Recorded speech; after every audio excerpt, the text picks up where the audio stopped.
She pointed a taser at my wife. That's the first thing I said when the deputies arrived, because it was true. Derek Vaughn, the HOA's self-appointed security chief, had his arm locked straight. Taser aimed squarely at Marisol while she stood by the oak gazebo, calm but pale. Behind him, the HOA president, Karen Hallbrook, queen of Crescent Hollow Estates, watched like it was theater, her arms crossed, voice syrup-slick. "If your wife refuses to comply," she said, "we'll consider this a safety threat. I have the authority to enforce Community Code Section 12. I could taste metal in my mouth. "You don't have any authority," I told her, stepping between them. "That man's holding a weapon in public without a license, and you're calling it code enforcement?" Karen smirked, tilting her head. "Mr. Morales, you're free to file another complaint. I'm sure the board will review it. Eventually." She had no idea who she was talking to, because I wasn't just some homeowner with a bad attitude. I was the guy who'd spent 10 years investigating use-of-force complaints inside the sheriff's department. I knew exactly what a civilian with a taser and a power trip looked like, and how fast that could turn into a felony. If you've ever been in a moment like that, where your blood runs cold, but your voice has to stay level, hit subscribe right now. You'll understand why I couldn't look away when a man like Derek turned a neighborhood rulebook into a weapon. "My name's Ethan Morales," I said quietly. "Internal Affairs, retired. You might want to lower that taser before you dig a hole you can't crawl out of." For a second, Derek's eyes flickered. Hesitation, maybe recognition. But then Karen snapped. "He's bluffing." And the tension snapped right back. He kept it trained on Marisol, her hands open, calm as a statue. The morning sun bounced off the metal benches, the air thick with heat and fear. People were watching from their porches, some filming, some whispering. The HOA's perfect world was cracking in real time. Marisol didn't move. She just reached down slowly, trying to pick up the papers Karen had thrown at her, the violation notices for photographing the new parking signs.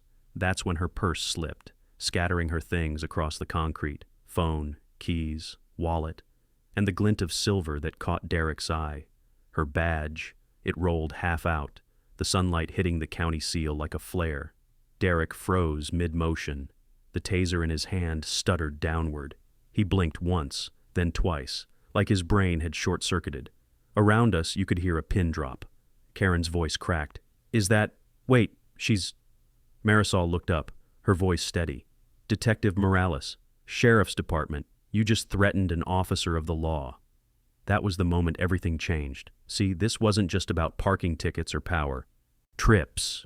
It started 3 months earlier when we moved here to find peace. I'd left law enforcement to build a small compliance consulting business. Marisol still worked cases, but we wanted quiet evenings and desert sunsets. Instead, we got Crescent Hollow Estates, a neighborhood run like a private fiefdom, where every mailbox had to match and every person had to obey Karen Hallbrook's vision of perfection. It started small. A letter about trimming our mesquite tree too irregularly. Then a warning about our recycling bins being visible from the street. Harmless annoyances until they started finding us. Then came Derek, ex-military, self-appointed enforcer, patrolling like it was a war zone. The HOA called him security. Everyone else called him a bully. I tried ignoring it. I tried being civil. But the day they handed us a $900 fine for obstructing emergency access because Marisol parked by the curb during a monsoon, something snapped. My wife doesn't lose her temper often, but that day she stood in the rain and said, "They don't care about safety. They care about control." She was right. That's why this scene mattered. This wasn't random aggression. It was a system that believed power gave it permission. And standing there, watching a man tremble because a detective's badge shattered his illusion, I realized something else. This wasn't going to end with fines. It was going to end with accountability. Karen tried to salvage control. "Everyone calm down," she said, voice shaky now. There's been a misunderstanding." But it was too late. Neighbors were already recording, whispering Derek's name, murmuring about weapons and officers. I caught Tom Becker, the maintenance supervisor, standing by the tool shed, face pale. He looked like a man seeing a train he'd known was coming finally crash. The deputies pulled up minutes later. As they stepped out, I realized I was shaking, Not from fear, but from rage I'd been swallowing for months. I pointed toward Derek, still frozen beside the oak gazebo. She pointed the rules, I said quietly, but he pointed the weapon. That was how it began. The day Crescent Hollow's perfect order cracked wide open. The deputies took Derek aside while Karen fluttered between excuses. I stayed where I was, watching the body language, the way Derek's shoulders sagged, the way Karen's smile cracked like paint.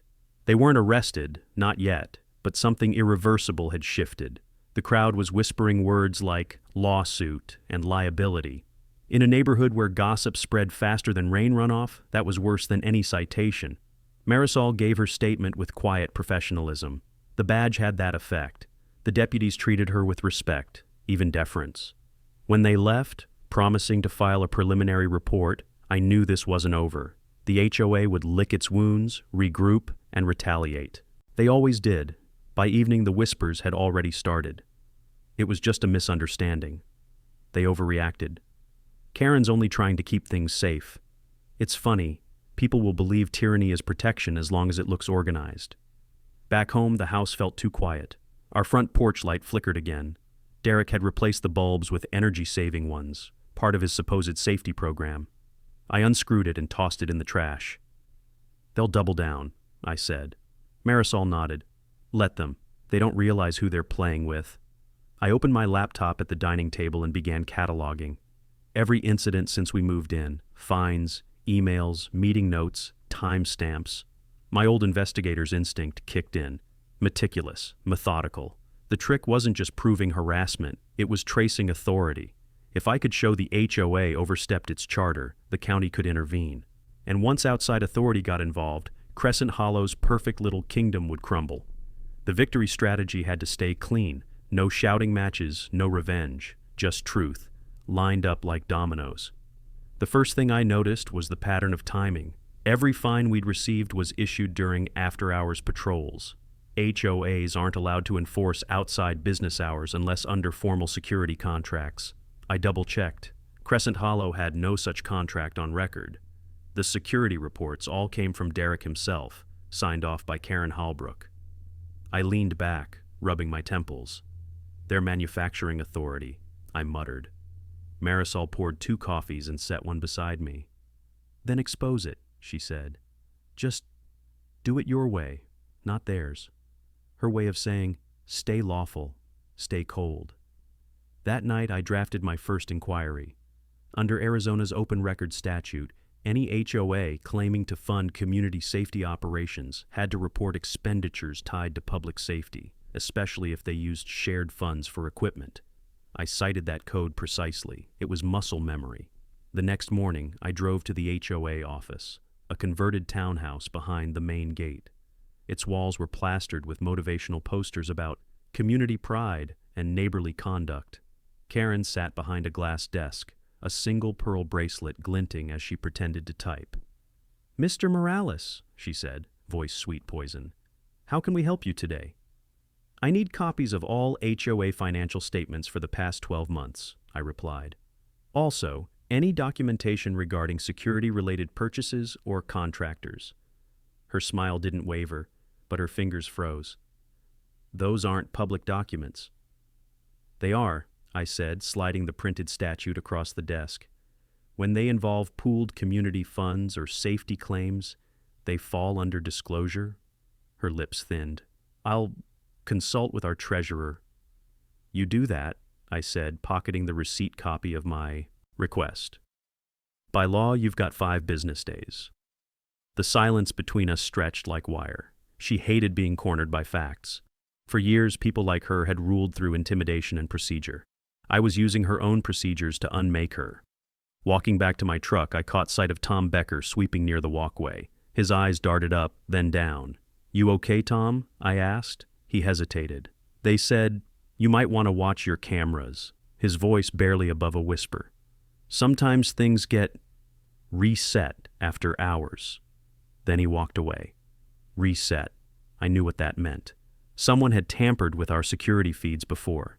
That night I reviewed the footage. Nothing unusual until 2:37 a.m., when Derek's truck headlights flashed across our driveway. He parked, lingered, then drove off. No action, no vandalism, just a message. I'm watching. But I wasn't afraid. I'd spent a decade reading fear in other men's eyes. Derek's bravado was the kind that cracks under light. I printed stills from the footage, time-stamped, and filed them into my growing folder. Crescent Hollow, unlawful activity. Evidence for the inevitable day when the deputies came back, not for a welfare check, but an arrest. At sunrise, I sat by the window, coffee in hand, watching Karen's golf cart glide past our street. Her posture was rigid now, movements clipped. She waved at neighbors like a politician losing an election. Marisol joined me, touching my shoulder. "You're really doing this, aren't you?" I nodded. "Not for us," I said. "For everyone who's too scared to fight back." She smiled faintly. "Then make sure they see it." I would, because the moment they used fear to enforce control, they'd lost the one thing that truly protected them, legitimacy. And I was going to make sure every authority, every agency, and every neighbor saw exactly how they'd thrown it away. By the next afternoon, the desert air had thickened into that strange silence that only comes before a storm, still, expectant, charged. I drove to the maintenance yard near the back of Crescent Hollow to check on the irrigation lines that Karen claimed were non-compliant. It wasn't about sprinklers, it was about pressure. They wanted me to feel watched even during the smallest task. Tom Becker was there, sweeping gravel off the concrete path with slow, uneven strokes. The man looked tired, sleeves rolled up, hat pulled low, sweat darkening the collar of his uniform. He didn't look at me when I parked. He didn't have to. I could already see it in the way his shoulders hunched. Guilt, fear, something eating him alive. "Afternoon," I said, stepping out. He flinched, the broom pausing mid-sweep. "Relax, Tom. I'm not here to start trouble." He nodded but didn't answer. His eyes kept darting toward the office door, then back to the ground. That kind of restlessness doesn't come from the weather. It comes from knowing. Something you shouldn't. I pulled a folded document from my back pocket, the copy of my records request. "Karen said she'd have this processed by Friday. You handle maintenance inventory, right?" Tom swallowed hard. His throat bobbed visibly. "Yeah, parts and receipts mostly. I just sign what they tell me to sign." He said it like a confession. I watched him fidget with the broom handle, fingers gripping too tight. His foot tapped once, twice. When silence stretched, he glanced up, and for a moment I caught something raw behind his eyes, like a man torn between survival and conscience. "Tom," I said quietly, "you know this neighborhood's headed towards something ugly. If you see something illegal, now's the time to speak up." He looked around again. "You think I don't know that? I've worked for 3 HOAs, Mr. Morales. They all cross lines, but this one?" His voice faltered. He exhaled shakily. "This one's different. Derek's not just playing security. He thinks he is law enforcement. And Karen, she signs everything. Half the invoices are fake." His hands trembled slightly as he leaned the broom against the wall. Then he looked at me, really looked at me, as though gauging how much truth he could risk. "You didn't hear that from me," he whispered. "I didn't," I said. "But if you ever decide you want someone to listen, someone official, you know where to find me." He hesitated again. His jaw twitched, and his eyes flicked toward the corner of the lot where an old security camera blinked red. His voice dropped to barely a breath. "They can see this feed," he muttered, always watching, even here. I turned, noticing the faint whir of a lens. HOA cameras weren't supposed to monitor private employee areas. That single detail was gold, unauthorized surveillance. It meant a clear violation of both privacy and community bylaws. My pulse steadied. This was how cases began to unravel. When I faced him again, Tom's gaze was locked on the ground. His boots scraped against the gravel, slow circles forming in the dust. He looked like a man digging his own grave 1 inch at a time. "You think they'll ever stop?" he asked softly. "Not until someone makes them," I replied. He nodded once, almost imperceptibly. Then, without meeting my eyes, he muttered, "Check the storage invoices. Section D, back page." You didn't hear that from me either. That was all he said, but it was enough. I knew what he'd just done, handed me a breadcrumb trail he wasn't brave enough to follow himself. As I left the yard, I looked back once more. Tom was sweeping again, but slower this time, shoulders sagging, back curved inward like he was trying to fold himself out of sight. He kept glancing toward the office window, then up at the camera, then down again, an endless loop of guilt and self-preservation. Driving away, I couldn't shake the image. People like Tom were the quiet gears that kept tyrants running. Not because they wanted to, but because they couldn't afford to stop. That evening, I pulled up the HOA's online inventory system. The login still used default credentials, typical negligence. Sure enough, the invoices under Section D listed equipment purchases coded as lighting maintenance, vendor 47A. I recognized the manufacturer name immediately. It was a security supply company that only sold to law enforcement or licensed agencies. Crescent Hollow wasn't either. I cross-checked the purchase date, 2 weeks before the Taser incident. Karen's signature stamped right beside it. The picture was getting clearer. The HOA had used community funds to buy restricted equipment under false pretenses, and now their hired enforcer had brandished one of those weapons against a detective. I printed the records, time-stamped the digital copies, and sealed them into a manila folder. Every step had to be by the book. No shortcuts, no leaks. As I slid the folder into my briefcase, I caught my reflection in the window, jaw set, eyes sharp, the face of a man who'd seen this pattern too many times. Marisol stepped out from the kitchen doorway. "You found something." "Enough to get attention," I said. "Not enough to end it. Yet." Outside, thunder rolled across the valley, low and deliberate, like the desert itself was warning me. But I'd already made my choice. This time the light was going to shine on Crescent Hollow, whether Karen Halbrook liked it or not. By morning, Crescent Hollow looked normal again, sprinklers ticking, flags waving, neighbors pretending nothing had happened. But beneath the calm, I could feel the pressure building. The HOA board had gone quiet since the Taser incident, which meant they were meeting behind closed doors. That silence was never peace. It was plotting. I drove to the community clubhouse, the one with the glossy posters about neighborhood excellence and mutual respect. The irony could have choked me. Karen Halbrook's golf cart was already parked out front, pearl white with a gold HOA crest stenciled on the side. I could hear voices inside through the glass doors, sharp, clipped, defensive. When I stepped in, the conversation froze. Karen turned, smile strained to the breaking point. "Mr. Morales," she said, adjusting her blazer. "We were just discussing how to move forward from recent misunderstandings." I scanned the room. Derek wasn't there. Instead, 3 board members sat in stiff silence. People I'd seen at barbecues and block parties. None of them met my eyes. "You mean the misunderstanding where your security chief pointed a weapon at my wife?" I asked.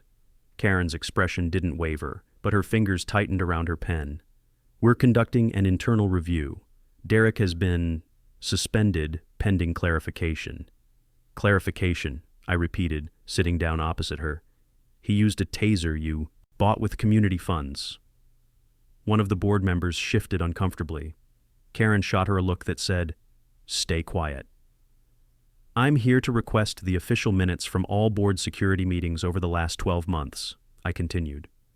"Under state statute, those are public within the association." Karen's smile sharpened.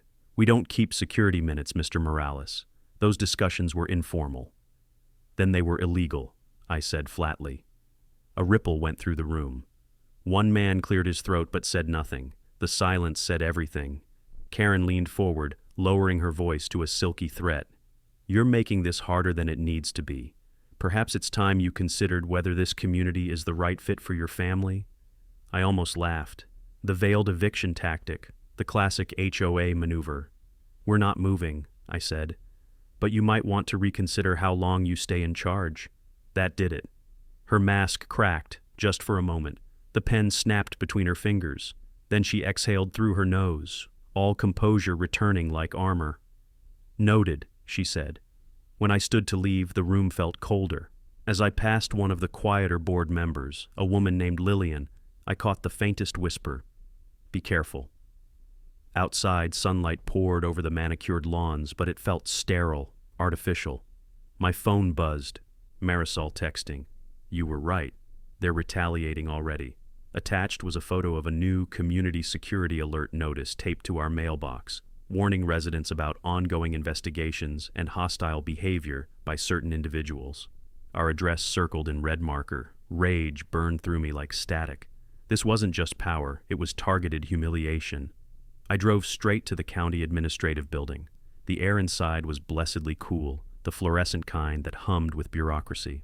I found the desk for the Community Affairs Division and introduced myself, presenting the folder I'd assembled: invoice copies, footage stills, timestamps. The clerk scanned them with cautious interest. "You're saying the HOA made unauthorized security purchases?" she asked. "And one of those purchases was used in a criminal incident," I replied. "I'm requesting an official audit under community fraud statutes." She nodded slowly, stamping the intake form. "We'll assign an investigator for preliminary verification." There it was. Step 1 of outside authority intervention. Clean, procedural, unshakable.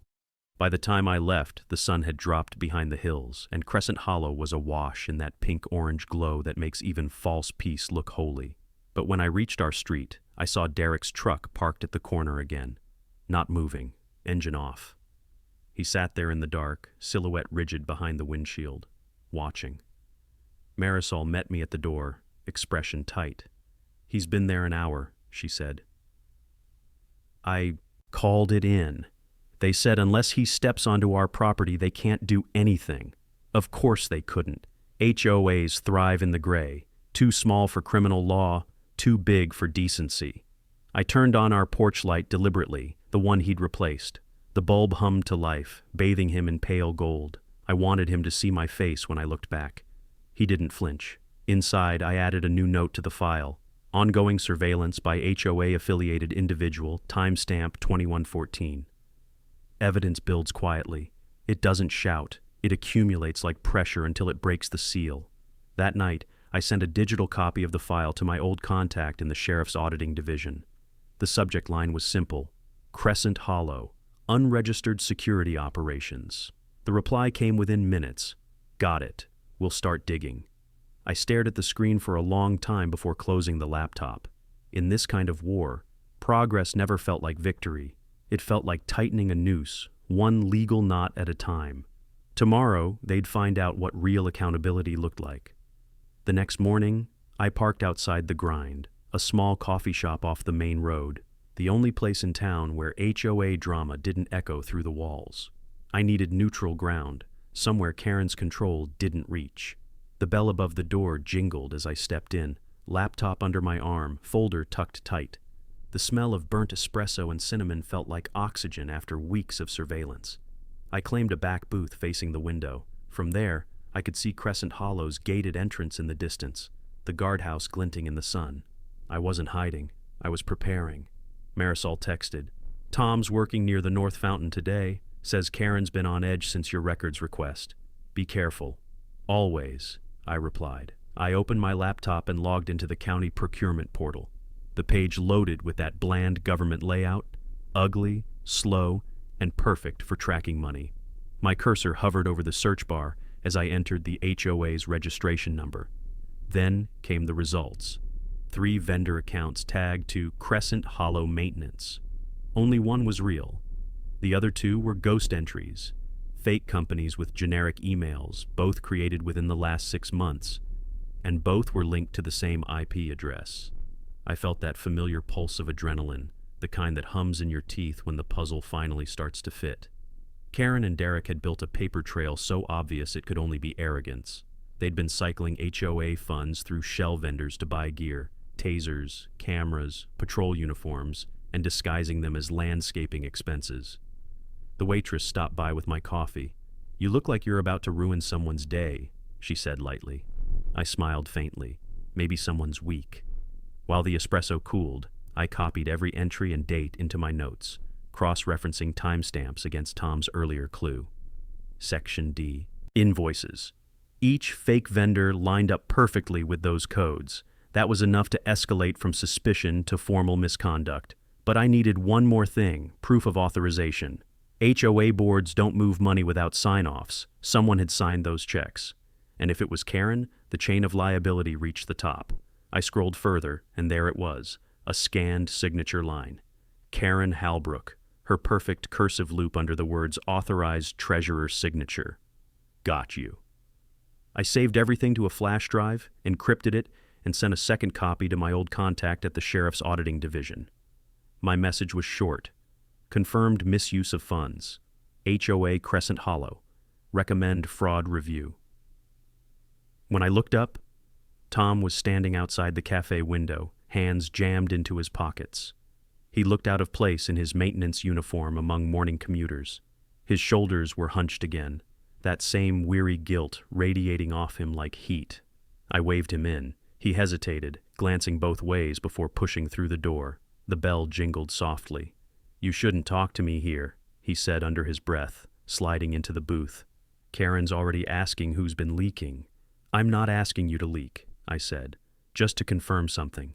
He rubbed his palms together, eyes darting around the room. "They're saying you're trying to destroy the community," he whispered, "that you filed some kind of federal complaint."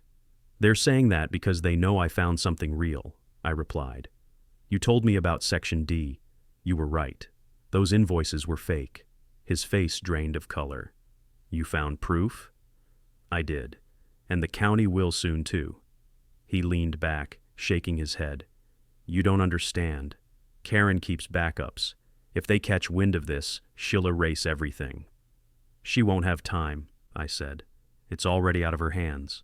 Tom's eyes flicked to the window again. "You think I'm safe?" "No," I said honestly. "But you're necessary." He swallowed hard, fingers twitching against the table. His internal war was written in every nervous movement, the tapping foot, the clenched jaw, the glance that never settled. Finally, he let out a slow, shaky breath. "Then, tell them I'll talk when they come." It wasn't a promise, but it was enough. Outside, a storm was forming over the desert ridge, dark, rolling, inevitable. The cafe lights flickered once, twice, like warning signals. Before I left, I handed Tom a folded note. "If they pressure you, call this number. It goes straight to internal oversight. You'll be protected." He nodded, tucking it into his shirt pocket like a lifeline. As I stepped outside, the first thunderclap echoed across the sky. The timing was poetic. Crescent Hollow's reign of fear had been built on illusion, control, silence, intimidation. But storms don't ask permission. They expose everything. I looked back once. Through the cafe glass, Tom sat alone, hands clasped tight, staring out at nothing. The man had just chosen truth over comfort, and I knew the cost would be heavy. I started my truck, rain speckling the windshield, and muttered to myself, "Now we finish it, by the book." Because this wasn't vengeance anymore. This was procedure, and I'd just given the system a reason to bite. By the time I pulled back into Crescent Hollow, the rain had thinned to mist, just enough to make the streets gleam like polished glass. The neighborhood looked peaceful again, but that peace was a costume. The gates stood open for contractors, and for once, no one waved. Every porch light was on, though. It felt deliberate, a warning. Marisol met me at the door, hair damp from the drizzle, phone still in her hand. "You won't like this," she said. "Karen called an emergency board session tonight. No notice, no agenda. They're planning something." "Retaliation," I said. "They know the county's involved." She nodded. Tom texted too, said Derek's been reinstated, temporarily. That stopped me cold. After pulling a weapon, Marisol's eyes darkened. Karen told the board the taser was a non-lethal compliance tool. She's spinning it as a misunderstanding. And get this, she's now demanding the sheriff's department formally apologize for overreach. That almost made me laugh. She's bluffing, but it means she's scared. We sat at the kitchen table, the same one covered in my files and printouts. Outside, thunder grumbled somewhere behind the ridge. Every time lightning flashed, it illuminated the oak gazebo through the kitchen window, our neighborhood's false monument to order. I opened my laptop. "They'll try to delete evidence," I said. "Emails, invoices, even surveillance footage. We need to move before they rewrite their history." Marisol crossed her arms. "You mean you need to move? I still have to stay within departmental policy." "I know." I glanced at her, a half smile tugging at my mouth. "You just need to exist. That badge already did more damage to them than any lawsuit could." She laughed quietly, tension slipping just for a second. Remind me again why we moved here? To get peace, I said. Guess we're earning it the hard way. I drove out again just before sunset, heading not toward the clubhouse this time, but toward the community park by the lake, the one where Derek liked to patrol at night. It was a symbolic move, really. Let them see I wasn't hiding. When I parked, I noticed a line of new neighborhood safety signs along the fence, cheap metal plates drilled in overnight. Below them, a smaller tag read, "Sponsored by Crescent Hollow HOA Security Division." They were branding the lie. I snapped photos from multiple angles, documenting the new signs. Under state law, advertising a security division without licensing could be prosecuted as impersonation of public safety. They'd just given me another gift. As I walked back to the truck, a familiar sound echoed, the crunch of boots on gravel. Derek's voice followed. "Taking pictures again, Morales? You sure you want to make this worse for yourself?" I didn't turn immediately. "Worse for me or for you?" He came closer, the beam of his flashlight cutting through the mist. His jaw was tight, eyes rimmed red from either anger or lack of sleep. "You don't get it," he said. "You're not saving anyone. You're just tearing the place apart." I faced him then. "It was already rotten. I'm just showing everyone where it smells." His nostrils flared. "You think anyone's gonna back you when Karen's done? She's got every homeowner convinced you're dangerous. You'll lose this house before you win anything." I took a step forward, lowering my voice. "You made one mistake, Derek. You left a trail. The county has it now.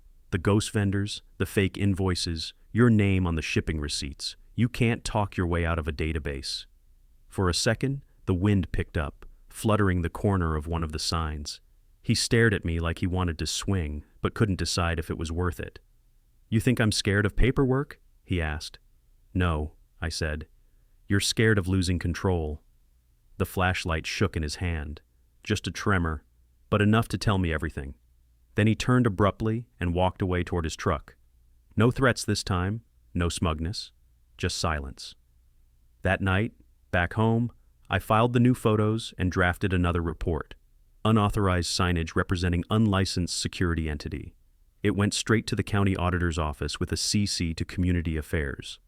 The more official paper moved, the less Karen could manipulate. Before bed, I checked the neighborhood group chat. Karen had posted a long message. "We encourage all residents to ignore misinformation from individuals seeking attention. The HOA is fully compliant and supported by our security division." Underneath, someone had replied with a photo of the oak gazebo and a caption that made me smile. Funny, that's where the detective's badge fell. The cracks were spreading faster now. As I closed my laptop, thunder rolled again, closer this time. Marisol brushed past, resting her hand on my shoulder. "You're not just documenting anymore," she said softly. "You're dismantling." I didn't answer. I didn't need to. The system was already in motion, and I could feel it shifting, slow, steady, unstoppable. Tomorrow, Crescent Hollow would wake up to its first real consequence. The next morning, the air in Crescent Hollow was heavy and electric, like the sky was holding its breath. My inbox already had a reply from the county auditor's office. Short, clipped, official. Investigation accepted. Preliminary verification underway. The clock had started ticking, whether Karen knew it or not. I brewed coffee, watching condensation blur the window. Outside, the HOA's maintenance cart rattled past, and for a moment, I thought it was Derek. But when the cart slowed, I recognized the slumped posture behind the wheel. It was Tom Becker. He pulled over in front of my driveway, engine idling, head lowered like a man about to do something irreversible. I stepped outside, mug in hand. "You shouldn't be here," I said quietly. He didn't look up. "I know," he muttered, "but I can't sit on it anymore." He cut the engine, and the silence felt too loud. Sweat glistened along his temple despite the cool morning air. He rubbed his hands together, nervous, fidgeting like he couldn't get the guilt off. "Karen's been shredding documents," he said finally. "Started last night after your report hit.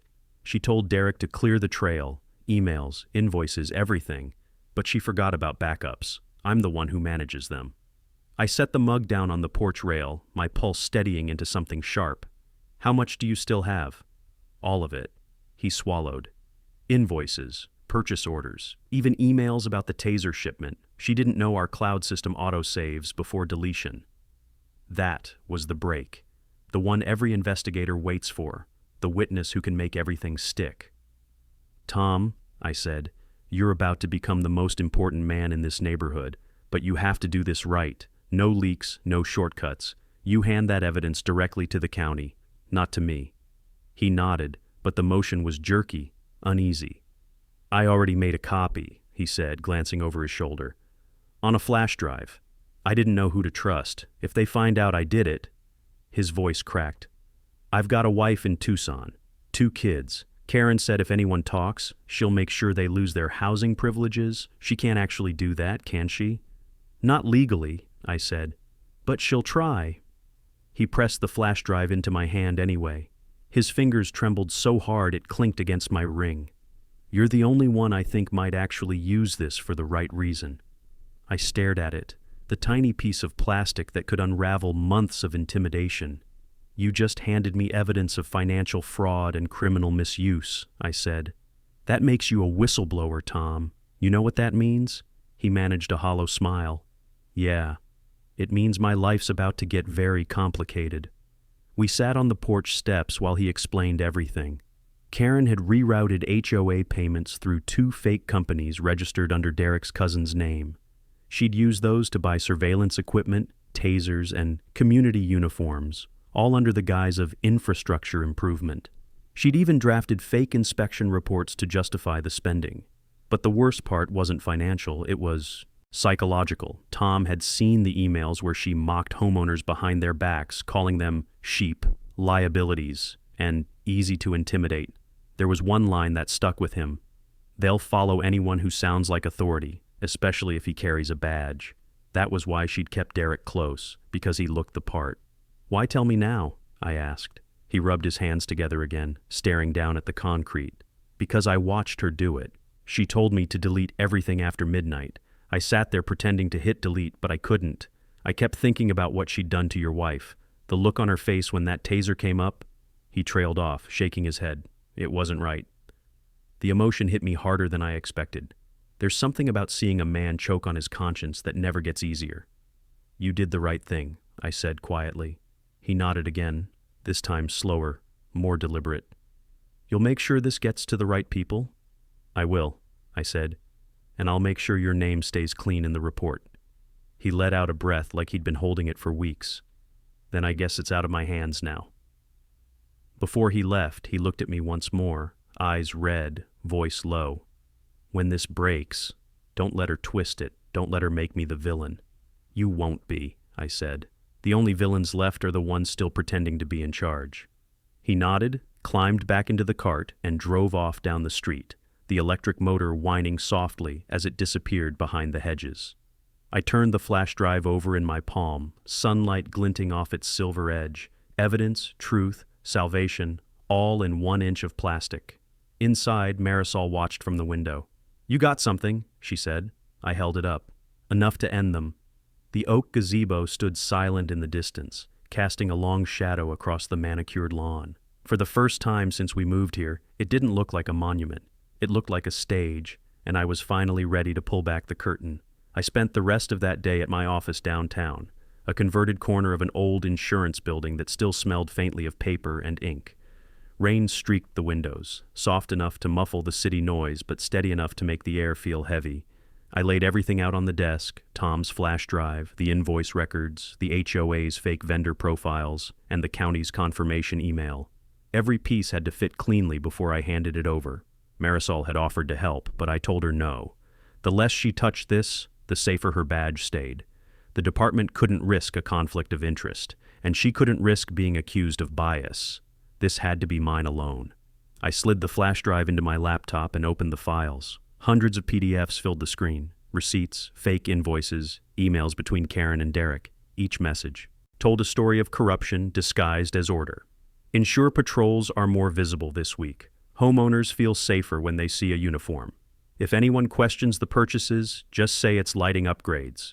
Destroy backups after import. No duplicates.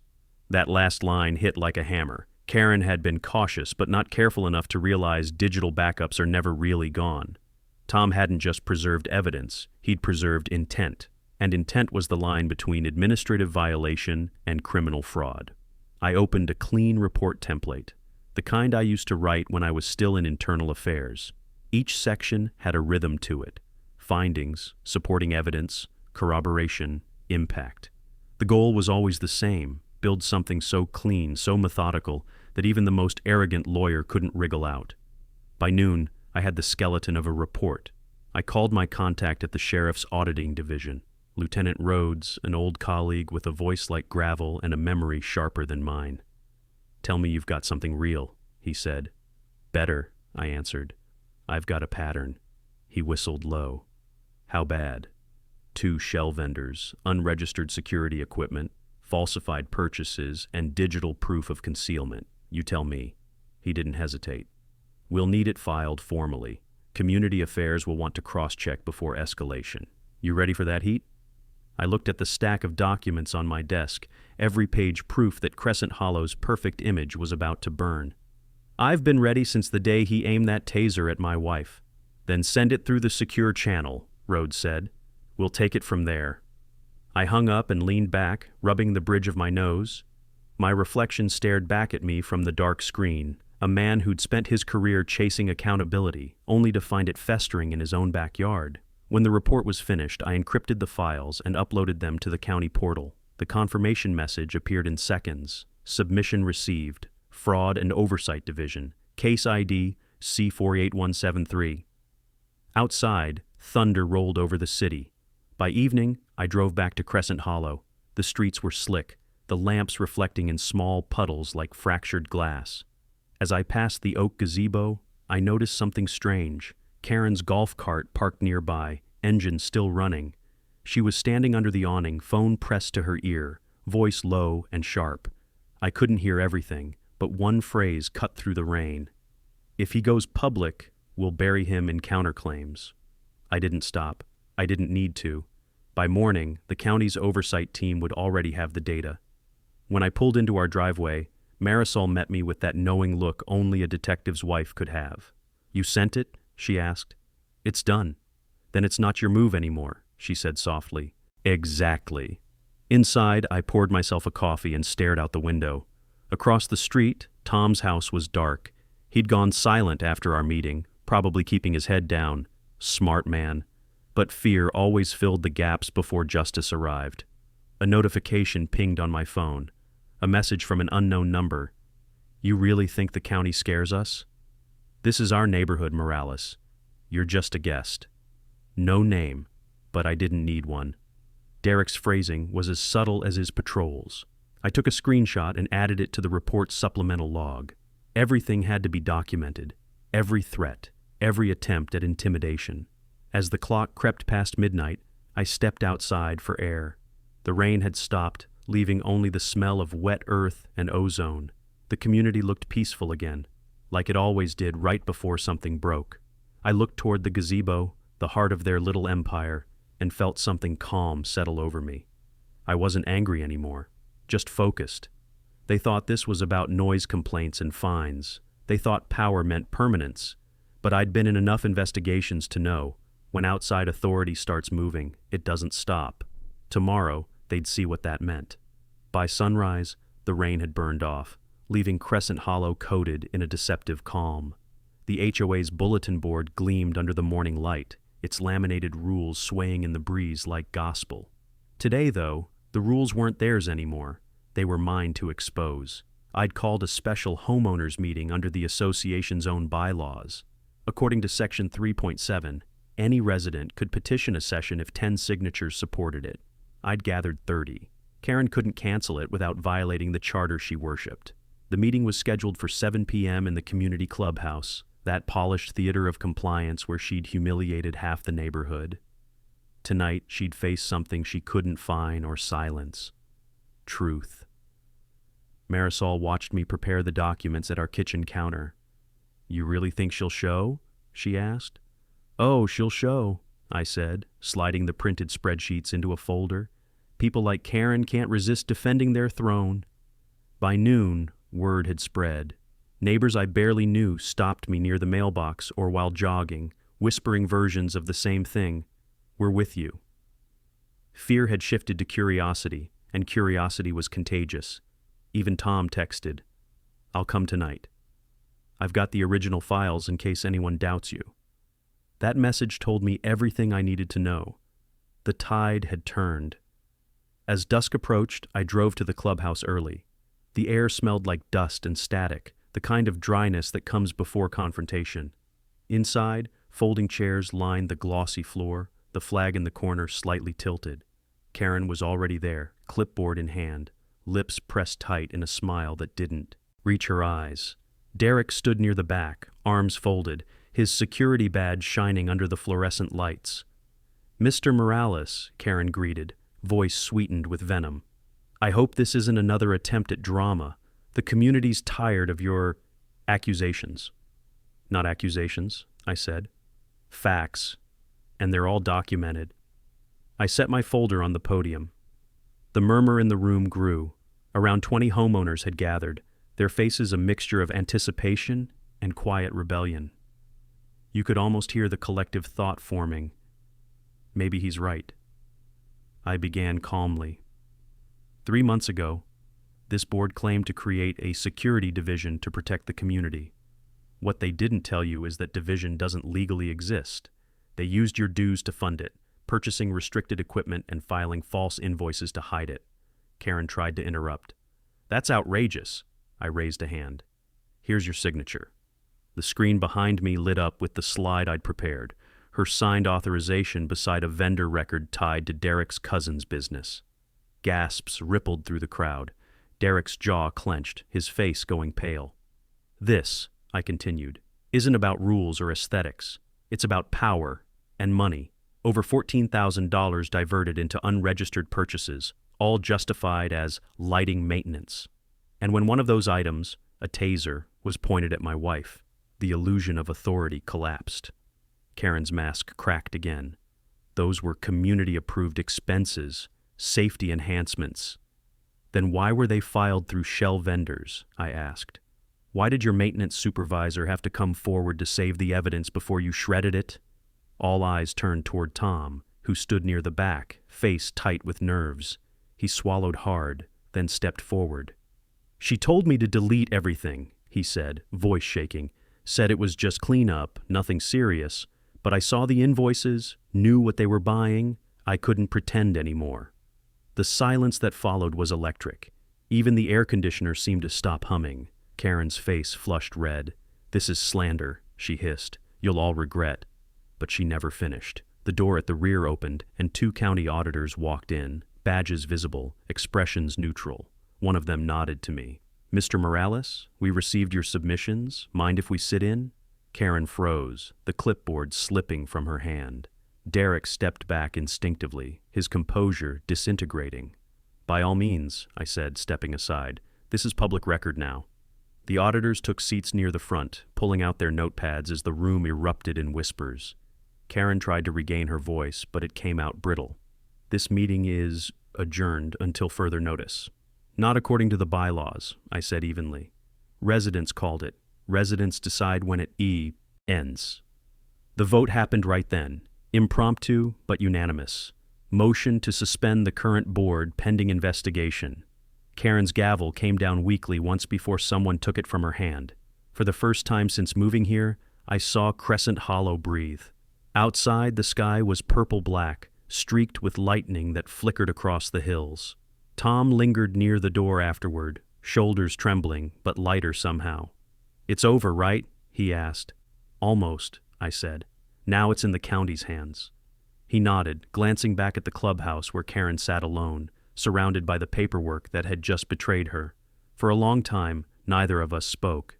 Then he said quietly, "Guess the neighborhood finally got the security it needed." I looked toward the oak gazebo glowing faintly under the storm's light. "Yeah," I said. "Real security. Truth." When I woke the next morning, the sky over Crescent Hollow looked bruised, deep violet clouds dragging across the mountains like smoke.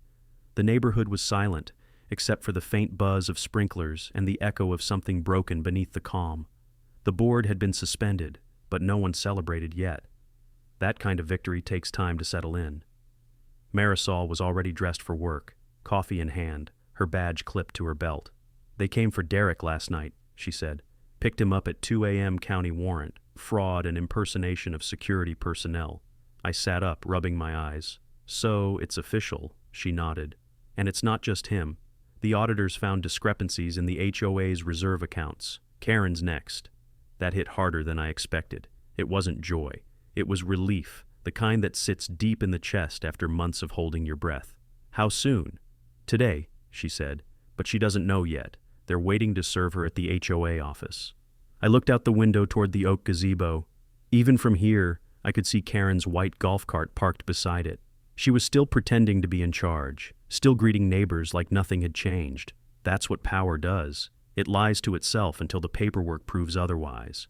I'm heading over, I said. Marisol frowned. Ethan, this isn't your job anymore. No, I said, standing. But it's my neighborhood. The air outside was thick, the kind of pre-storm humidity that makes sound travel farther than it should. When I reached the HOA office, 2 sheriff's cruisers were parked at the curb. The blinds were half drawn, but I could see movement inside, Karen pacing behind her desk, voice sharp enough to slice glass. I stepped through the door as the deputies entered behind me. Karen froze mid-sentence. The color drained from her face when she saw the badges. Mrs. Holbrook, one of the deputies said calmly, we're here on behalf of the County Oversight Division. You're being served with a cease and desist and a subpoena for financial records. She blinked, mouth opening but no words forming. For a woman who'd spent years barking orders, silence didn't fit her. This is absurd, she finally stammered. I've done nothing wrong. One of the deputies handed her the paperwork. Ma'am, you'll have your chance to prove that. For now, step away from the computer. Her hand trembled as she tried to protest, but her voice cracked halfway through. Watching her unravel, I felt something complicated. Vindication, yes, but also pity. She'd built her entire identity around control, and now the control was gone. You did this, she said suddenly, turning on me. You and your wife, outsiders who don't respect how this community works. No, I said quietly. We respected it enough to save it from people like you. The deputy motioned toward the hallway. Sir, if you could step outside, please. I nodded, giving Karen one last look before walking out. The air hit colder, cleaner. For the first time, Crescent Hollow smelled like rain and dust instead of fear. Neighbors were gathering across the street, whispering, phones in hand. Some were filming, others just watching, their expressions shifting between shock and satisfaction. I spotted Tom standing by his maintenance cart, arms crossed, relief etched deep in the lines of his face. When our eyes met, he gave a small nod, the kind of quiet acknowledgement shared between people who've both carried something heavy. I walked over. It's done, I said. He exhaled, shoulders sinking. County took her files? Every bite, I said. They'll audit the entire board's history. Tom looked at the office door. She used to make me print her speeches, said she was keeping the neighborhood pure. Guess purity doesn't balance books. Not when you're stealing from the same people you claim to protect. Thunder rolled again, closer this time. A gust of wind rustled the HOA flags, tearing one loose from its bracket. It spiraled across the street and landed at my feet. Crescent Hollow's emblem, faded and frayed. I picked it up and folded it, out of habit more than sentiment. The deputies led Karen out minutes later, wrists free but pride shackled. The murmurs rose as she passed. Some neighbors turned away, others whispered finally. Tom leaned closer. You think they'll fix it now? They will, I said. Once the county finishes, we'll hold new elections. This place deserves leadership, not tyranny. He smiled faintly, the first real smile I'd seen on him.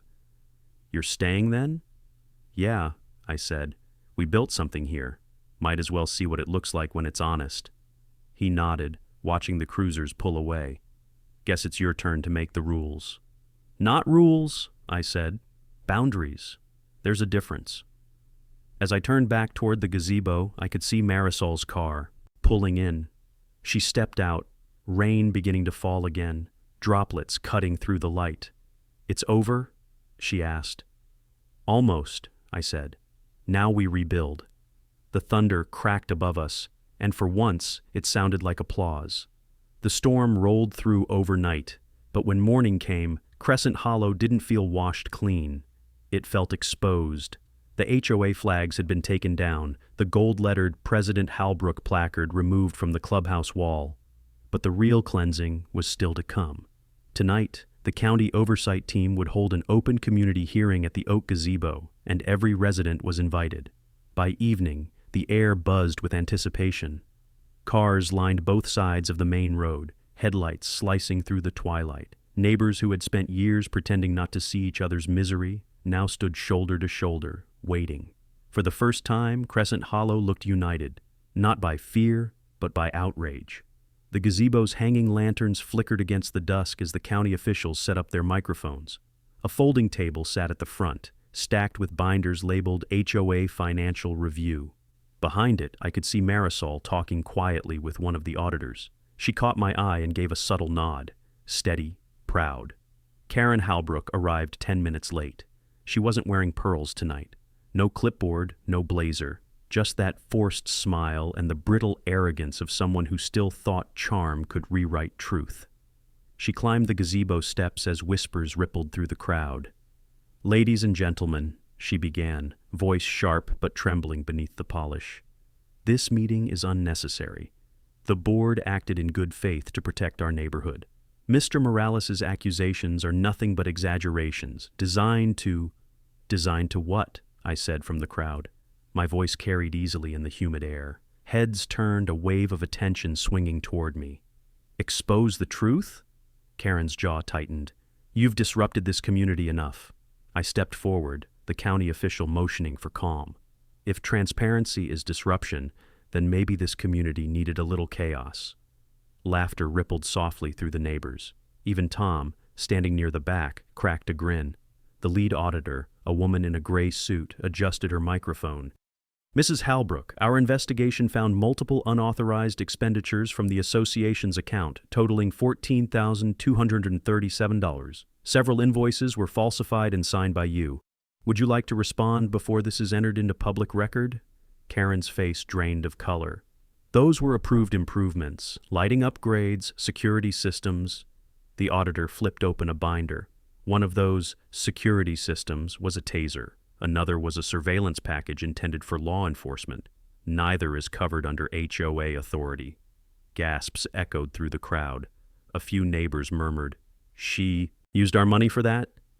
Karen raised her chin. "We were protecting our residents. If we hadn't acted, this community would have fallen apart." I climbed the gazebo steps, stopping just shy of her. "You didn't protect anyone. You built a private police force to make people afraid. You called it safety, but it was control." Her hand twitched toward the microphone, but I spoke over her. "I've spent my life in investigations, Karen. You left a trail, paper, digital, even the people you bullied. And tonight, the county gets to decide what happens next, not you." The crowd broke into scattered applause, tentative but growing. A woman near the front shouted, "Tell it, Ethan!" Karen's composure splintered. "You think this makes you a hero? You've ruined this place. There will be lawsuits." Tom's voice rang out from the back. "No, Karen, you ruined it when you made us afraid to speak. We just stopped listening to you." That single sentence changed everything. Applause surged, louder this time, filling the space like thunder. Even the auditors paused, watching the community reclaim itself in real time. Karen tried to speak again, but her words were swallowed by the sound of people, neighbors, standing for the first time in years. Some clapped, some cheered, others simply nodded in silent agreement. When it quieted, the auditor cleared her throat. "Based on our findings, Crescent Hollow's current HOA board is formally dissolved pending further legal review. Temporary administrative control will transition to a county-appointed committee." Karen stared blankly, eyes darting like a cornered animal. "You can't just—" The official folded the binder shut. "We just did." The crowd erupted again. The energy was different this time. Relief, laughter, the kind that shakes loose years of tension. Karen stepped back from the microphone, shoulders trembling, then turned and walked down the steps. No one stopped her. No one followed. She vanished into the darkness beyond the streetlights, her power dissolving with every step. Marisol joined me under the gazebo. "You did it," she said quietly. "We did," I corrected, scanning the crowd. Tom shaking hands, neighbors hugging, children chasing each other between the benches. The oak branches swayed overhead, shedding the last of the rain. For the first time since we'd moved here, Crescent Hollow sounded alive, not controlled, not perfect, human. As the county team packed up their files, the lead auditor turned to me. "Mr. Morales, thank you for your cooperation. Without your documentation, this might have stayed buried." "Truth doesn't stay buried long," I said. "It just needs a place to breathe." When the last lantern flickered out, I looked at the gazebo one more time, the same place where it all began. And for once, it felt like what it was always supposed to be, a gathering place, not a stage for control. The next morning, the oak gazebo looked different, not newer, not cleaner, just honest. The banners were gone, the security notices taken down, and in their place, handwritten signs had been taped to the railings. "Thank you, Ethan and Marisol. No more fear. Crescent Hollow strong." I stood at the edge of the grass, coffee in hand, the rising sun cutting through the mist. The neighborhood was quiet again, but this time it wasn't the silence of control. It was peace, the kind you earn, not enforce. Marisol joined me, her badge catching the light as she stepped onto the path. "They're already calling the county office," she said with a half smile. "Everyone wants to volunteer for the interim committee." "Good," I said. "They should. This place belongs to them again." She looked toward the gazebo. "You realize you just put half these people in charge of something they've spent years being afraid of?" "That's the point," I said. "Fear only works when people think no one else will speak up." We walked toward the gazebo together. The wood creaked beneath our steps, and for a second, I remembered the night Derek had stood here, taser in hand, and the way everything shifted when Marisol's badge hit the ground. Power had changed sides that day, not because of a title, but because someone finally said no more. Tom was already there, wiping down the benches with a rag. He looked up when he saw us, his usual nervousness replaced by something quieter, calm, maybe pride. "Morning," he said. "Morning," I replied. "How's it feel?" He exhaled through his nose, glancing at the empty flagpoles. "Feels strange, like the air's lighter. I keep expecting Karen to pull up yelling about grass length." Marisol grinned. "Don't give her ideas." He chuckled, then grew serious. "I've been thinking, Mr. Morales, when this committee starts, I want to be part of it, not as maintenance, just as someone who won't stay quiet next time." I nodded. "You'd be good at that." He shrugged. "Guess it's time I stopped sweeping up after other people's messes." A car horn sounded down the street, neighbors unloading folding chairs, paper plates, and a stack of store-bought cupcakes. Someone was organizing a potluck, the first community event Crescent Hollow had hosted without Karen's permission. That detail alone made me smile. By afternoon, the park by the lake filled with families. Kids rode bikes again without being chased off for violating noise ordinances. Dogs barked. Music played from a speaker sitting on a picnic table. It felt human again, imperfect, but free. A county news van pulled up near the entrance. A reporter approached, microphone in hand. "Mr. Morales, can we get a few words about what happened here?" I hesitated. Cameras had never been my favorite audience, but this wasn't about me. It was about what comes after fear. "Sure," I said. She gestured toward the gazebo. "People online are calling this the HOA takedown of the year. What would you say to other homeowners dealing with the same kind of abuse?" I thought about that for a moment. Don't let intimidation become normal. Don't assume someone with a title knows more than you do. And if you ever think you're powerless, remember this place. I pointed toward the crowd. A neighborhood that used to hide from meetings is throwing a barbecue. That's what justice looks like. Not punishment, peace. Tom waved from the grill, apron covered in charcoal smudges. The smell of smoke and laughter rolled across the grass. As the sun dipped low, Marisol leaned against me, her voice soft. "You think it'll last?" I smiled. "Only if we keep earning it." Later that night, I walked the perimeter of the park one last time. The streetlights hummed, steady and warm. No patrol cars, no security vests, just neighbors talking under porch lights. For the first time since we moved here, Crescent Hollow didn't feel like a gated prison. It felt like home. I stopped beneath the oak gazebo and traced my fingers along the railing. The wood was smooth now, newly sanded. Someone had carved small letters into the corner. "Accountability lives here." I laughed under my breath. That's one rule I can live with. As I turned to leave, I caught my reflection in one of the gazebo's lanterns.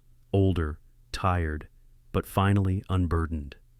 If you want more stories of homeowners standing up to HOA tyranny, hit subscribe right now. Share your story in the comments and let me know where you're watching from.